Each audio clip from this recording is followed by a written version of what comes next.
yang menjadi objek kajian kelompok kami.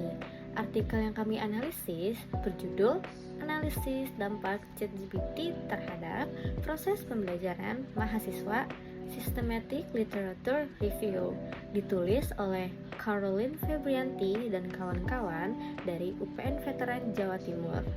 Artikel ini diterbitkan di Jurnal Jati, Jurnal Mahasiswa Teknik Informatika pada Februari 2025. Secara garis besar, artikel ini mengkaji bagaimana penggunaan ChatGPT mempengaruhi pemahaman materi, motivasi belajar, dan tantangan yang dihadapi mahasiswa menggunakan metode Systematic Literature Review atau SLR dengan menganalisis 31 literatur akademik dari tahun 2019 hingga 2024. Tujuan akhirnya adalah memberikan pandangan bagi institusi pendidikan dalam mengoptimalkan peran kecerdasan buatan secara etis di lingkungan perguruan tinggi. Nah, artikel inilah yang kemudian kami bedah dari berbagai sisi: struktur, bahasa, nilai keilmuan, nilai kebangsaan, hingga kelemahan dan kekuatannya. Oke teman-teman, sekarang kita masuk di analisis struktur. Nah, artikel ini tuh memiliki struktur akademik yang terdiri dari judul, abstrak, pendahuluan, tinjauan pustaka, metode penelitian, hasil dan pembahasan, kesimpulan, serta daftar pustaka. Nah, isi dari artikel itu juga membahas pengaruh ChatGPT dalam pendidikan tinggi melalui metode Systematic Literature Review atau SLR. Hasil penelitian ini juga menunjukkan bahwa ChatGPT itu dapat meningkatkan motivasi,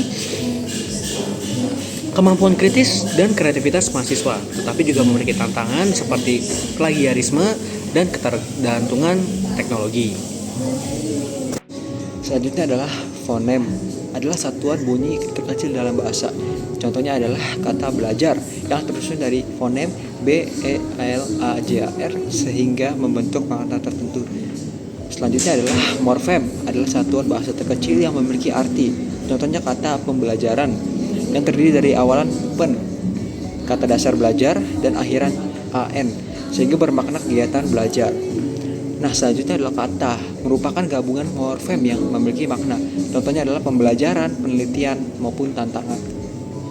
Selanjutnya adalah frasa, adalah gabungan dua kata atau lebih yang membentuk satu kesatuan makna.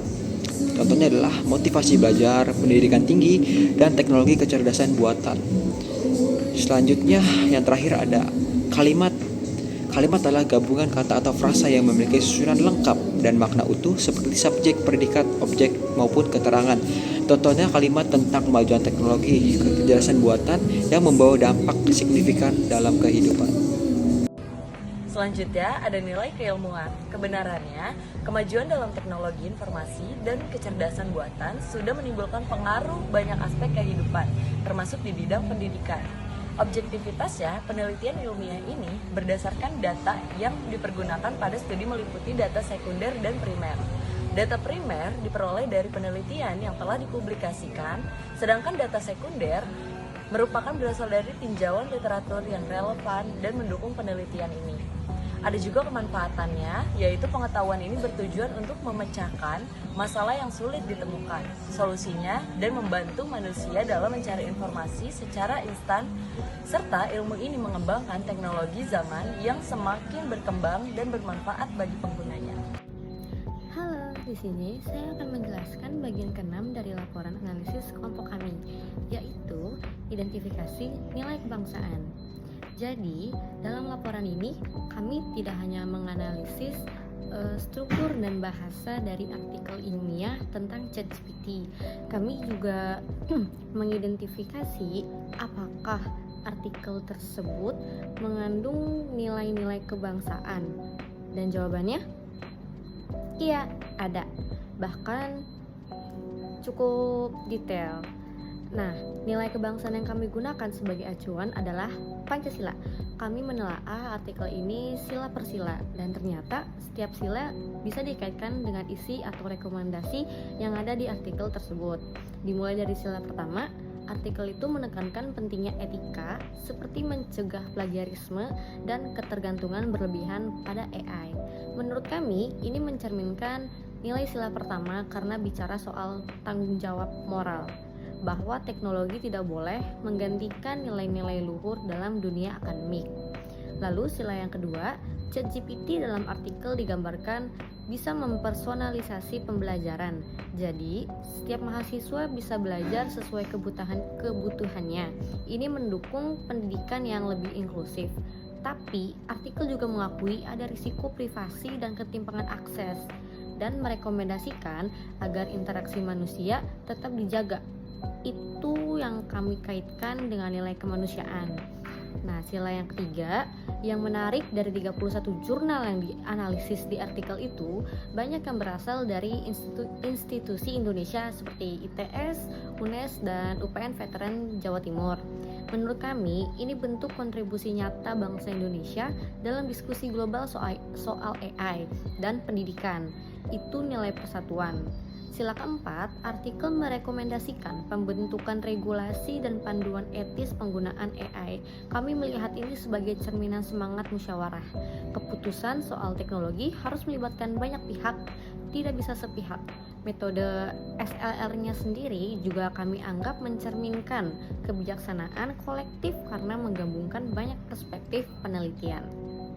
Dan terakhir, sila kelima, ChatGPT memberikan akses informasi yang cepat dan merata.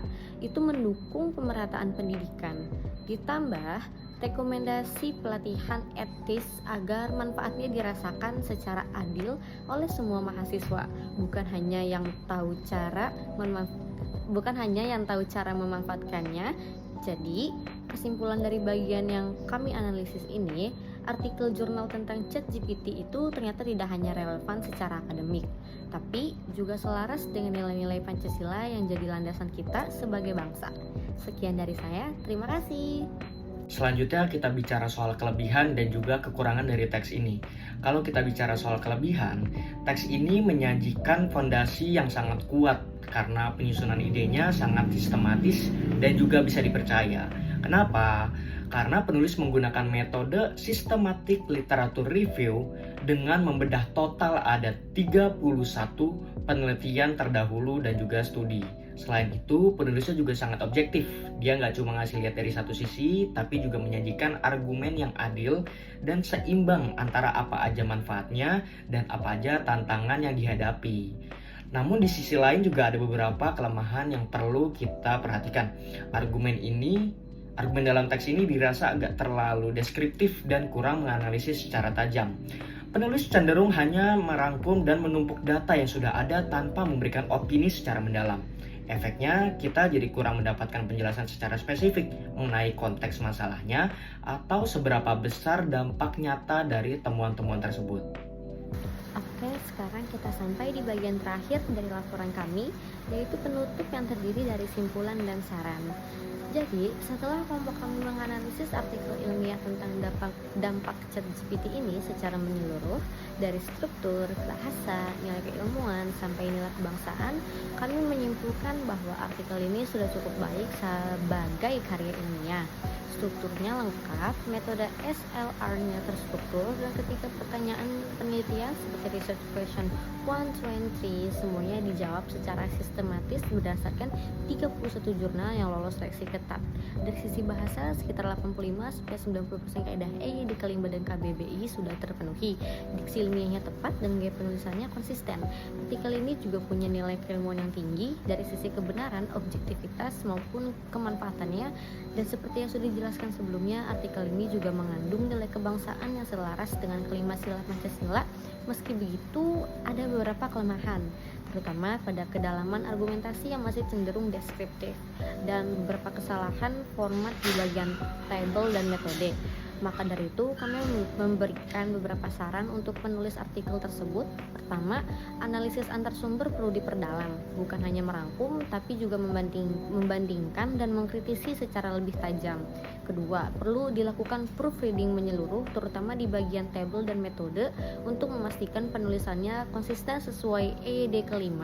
Dan ketiga, penjelasan mengenai seberapa besar dampak yang ditemukan perlu diperjelas, karena frasa seperti meningkatkan pemahaman atau berdampak signifikan tanpa angka atau konteks yang jelas membuat argumennya kurang kuat.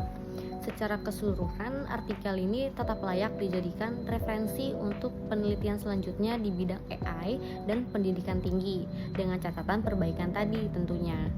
Itu tadi kesimpulan dan saran dari laporan analisis kelompok kami. Terima kasih sudah menyimak.